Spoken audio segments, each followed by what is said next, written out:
In this video, I am going to explain derivatization in gas chromatography. Okay, let's say it is important. Important for the compounds. Okay, which are going to be analyzed in gas chromatography.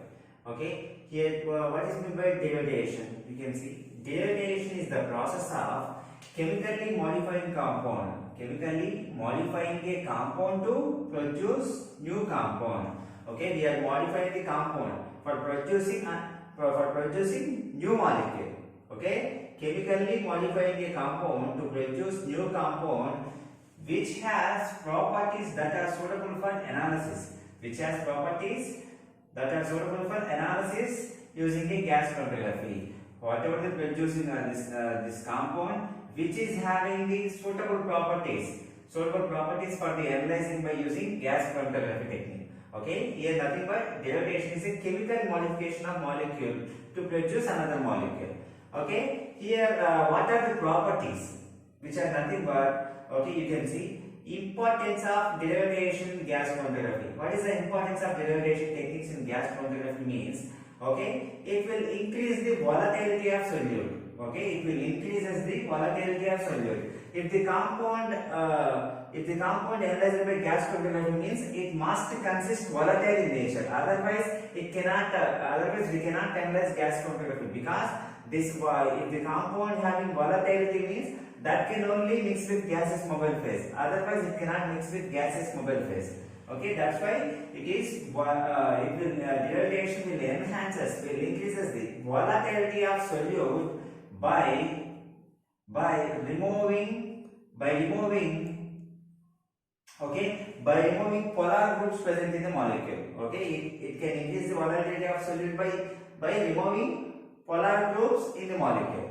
Okay, and second one, to improve thermal stability of solute. To improve thermal stability. Here, if the compound is not having thermal stability means here we know that in the gas chromatography here if the sample having solid or liquid in nature means that should be converted into vapor form. Okay, that should be converted into vapor form. Here while converting those compounds should be heated at higher temperature. For at that temperature the compound should be able to withstand that temperature. Here to the temperature the compound cannot undergo degradation. That's why to improve thermal stability of solute. Okay, here volatility and thermal stability, these two are important. Okay, important factor for any compound which are going to analyze by gas chromatography. And to improve detector response, and to increase detectability. Okay, to increase the detectability of some compounds, those are steroids and polyester. And these are here we discussed now which has properties. Here these are the properties. If you learn derivation of any molecule means here it will get these properties. Means derived molecule having more volatile in nature and more thermal stability. Then it will be helpful for easily analysis for gas chromatography. This is about importance of derivation in gas chromatography and techniques of derivation of sample. Then what are the derivation techniques? Okay, what are the derivation techniques? Means, okay, first one silylation, then second one is alkylation, then third one is acylation, and fourth one is chiral derivation. Okay, by silylation we can chemically modify a compound to new molecule, and by alkylation by adding alkyl group, and by acylation by adding acetyl group we can convert the molecule into new compound which is having good properties for analysis of gas chromatography. And final one, chiral derivation. Let's see one by one. By silylation means the name itself indicating silylation nothing but adding silyl group to the molecule. Okay, that is okay. Here among the four techniques, this is most widely used derivation technique in gas chromatography. Among the four, which is most widely, silylation technique is most widely used derivation technique in gas chromatography. In this technique, silyl group is introduced into the molecule. Okay, silyl group is introduced into the molecule. That is known as silylation. Where it will introduce derivation by silylation reaction involves means in the silylation reaction involves conversion of polar to non-polar molecule, and conversion of molecule to thermostable molecule, and conversion of molecule to more volatile compounds. Here the polar nature, if molecule consists polar compound means that will reduces the volatile nature of the compound. If you remove the polar groups present in the molecule, that can enhance the volatile nature. So here by serialization technique, the polar molecule can be converted to non-polar, thereby thermostable compound and more volatile nature will be obtained. Then what is the mechanism of serialization? Okay, replacement of active hydrogen with trimethyl silyl group. Okay, here serialization techniques. Okay, derivation by serialization means, okay, the active hydrogen which is present on the molecule, that will be replaced by trimethyl silyl group. You can see this is for better understanding. I have taken this example. This is the sample which consists hydrogen OH. This one here, this is the active hydrogen. Here this hydrogen is replaced with trimethyl silyl. This is a trimethyl silyl. Okay, trimethyl silyl is one of the silylating agent. Okay, you can see 1, 2, 3. Here it is having 3 methyl groups and 1 silyl as silicon. So trimethyl silyl. Here X is nothing but halogen, that may be chlorine, bromine, like that. Okay, here in the place of hydrogen, okay, it will be added. This trimethyl silyl group will be added to the hydrogen in the place of hydrogen. This hydrogen will be added to X and it will produce HX, and this will be derivation molecule. Okay, here this is chemically modified molecule. Okay, this is by serialization. And what are the examples of serializing agent? We already discussed about trimethyl silyl, one of the example, and NO-bis trimethyl silyl trifluoroacetic acid. NO-bis trimethyl silyl trifluoroacetic acid. Short form is BSTFA. Then another example, NO-bis trimethyl silyl acetamide. NO-bis trimethyl silyl acetamide. Short form is BSA. Okay. Then another example, N-trimethyl silyl imidazole. N-trimethyl silyl imidazole. Short form is TMSI. Okay. Then hexamethyl disilazone. HMDS. We have a lot of examples and the serializing agent is useful for derivation gas chromatography. Among that, I have given some of examples. These are the 5 examples for serializing agent. Okay, then easy of reactivity of functional group towards the serialization. Okay, which functional group which can easily react to the serializing agent means serializing agent means, so here alcohol which can easily undergo serialization. Okay, and phenol, then carboxyl, then amine, then hydroxyl finally. Okay, here this is easy of reactivity of functional group towards serialization. Alcohol can easily react with silyl group, then phenol. So okay, this is the increasing order. Okay, reactivity easily reacted by alcohol with silyl group. Then in the alcohol we have primary, secondary, tertiary alcohol. Primary alcohol can easily react with silyl group, then after secondary, then after tertiary. This is okay. This is our concept of serialization. Then what are the advantages of serialization techniques? Okay, ability to serialize wide number of components. Okay, its serializing agent having okay, it has ability to serialize more number of components. Then large number of serializing agents are available. Second one is more number of serializing agents also available. And third, easy of preparation. This serializing agent preparation is very easy as compared to other agents. These 3 are advantages.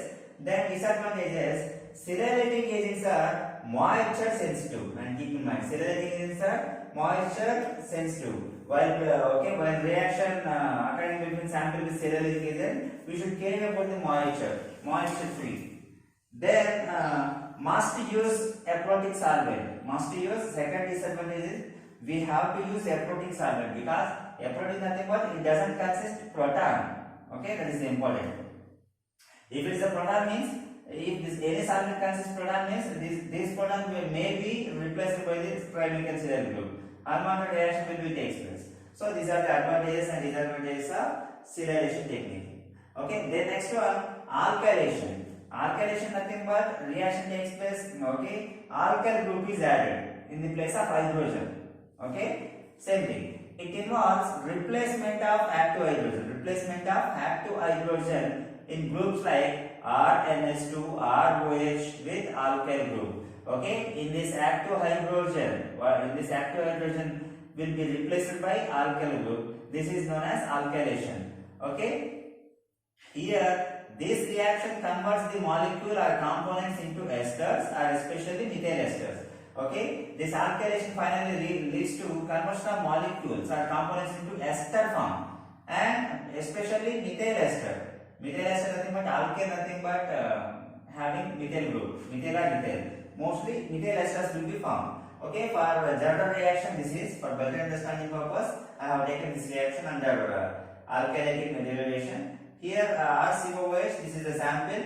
Okay, here phenyl CS2X, pH nothing but phenyl group. Here this is alkyl. Okay, X means halide. Okay, this is the alkylating agent, and you can see this active hydrogen is replaced by this alkylating agent, and this hydrogen finally will combine with X, and HX will form, and this is the ester product will be formed.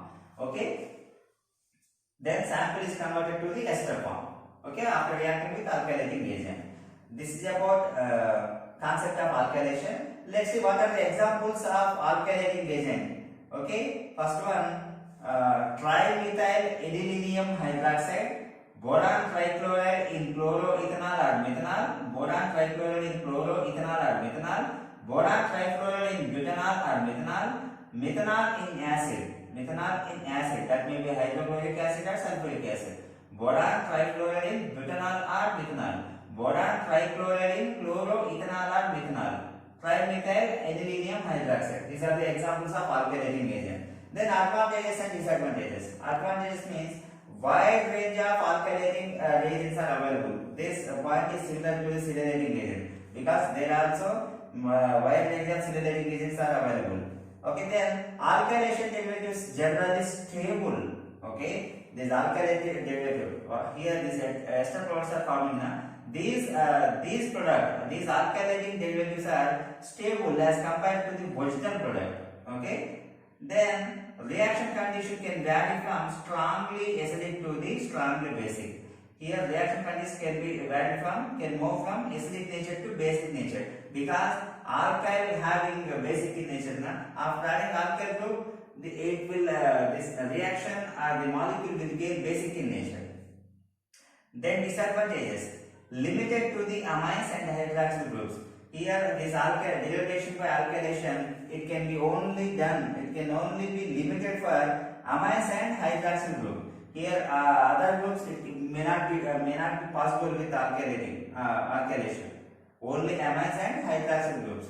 That's why here and that's why I have taken amines and hydroxyl group only in this. Then reagents are often toxic. These alkylating reagents are toxic in nature. These are the disadvantages. Then coming to third reaction, acylation. By acylation means acetyl group is added in the place of hydrogen of the molecule. It involves replacement of active hydrogen. Replacement of active hydrogen from sample with acetyl group, that is acylation. Okay, in comparison to silylation, acylating agents targets highly polar multifunctional compounds such as carbohydrates and amino acid. Okay, as compared to silylating agents or silylation, acetylating agents mainly targets highly polar groups and multifunctional compounds such as carbohydrates and amino acids. Acylations are normally carried out in solvent like pyridine and tetrahydrofuran solvent. Acylation is normally carried out in a solvent like pyridine and tetrahydrofuran. Okay, this is about acylation. Then examples of acylating agent. First one, acetic anhydride. Acetic anhydride. Under this, then we can see trifluoroacetic anhydride, pentafluoropropanic acid anhydride, heptafluorobutyric acid anhydride. Okay. And another example, fluoroacyl imidazole. Okay. Then N-methyl base trifluoroacetamide. N-methyl base trifluoroacetamide. Short form is MBTFA. Okay. Then here TFAI means here trifluoro acyl-imidazole. PFPA means okay pentafluoroacetyl-imidazole. Then hexafluorobutyryl-imidazole. That is the thing. Then pentafluorobenzyl chloride and pentafluoropropanol. These are the examples. And one of the common reaction for acylation you can see, and you can see this is the molecule means this is the molecule of acetyl agent, and this is the sample, and this is the sample, and you can see here this COOCF3 and combined with hydrogen, active hydrogen, and here this acetyl group is replacing the hydrogen and forming COCF3 and NH. Then remaining is forming like this CF3COOH. This is about by acetylation. Then last one, chiral derivatization. These reagents target one specific function group and produce individual diastereomers of each enantiomers. Chiral derivatization targets one specific functional groups which produce individual diastereomers of each enantiomer. There are two ways of separating enantiomers by chromatography. Okay, here we can separate enantiomers by two ways. First one, separation on optically active stationary phase. Here enantiomers can be separated by using optically active stationary phase. Another way, preparation of diastereomeric derivatives that can be separated on non-chiral stationary phase. Here preparation of diastereomeric derivatives that can be separated on non-chiral stationary phase. By these two ways we can separate the enantiomers. Okay, this is about chiral derivation. Then examples which are used under chiral derivation. Okay. Here N-trifluoroacetyl L-propyl chloride. Short form is TPC. T nothing but trifluoroacetyl, P nothing but propyl, C nothing but chloride.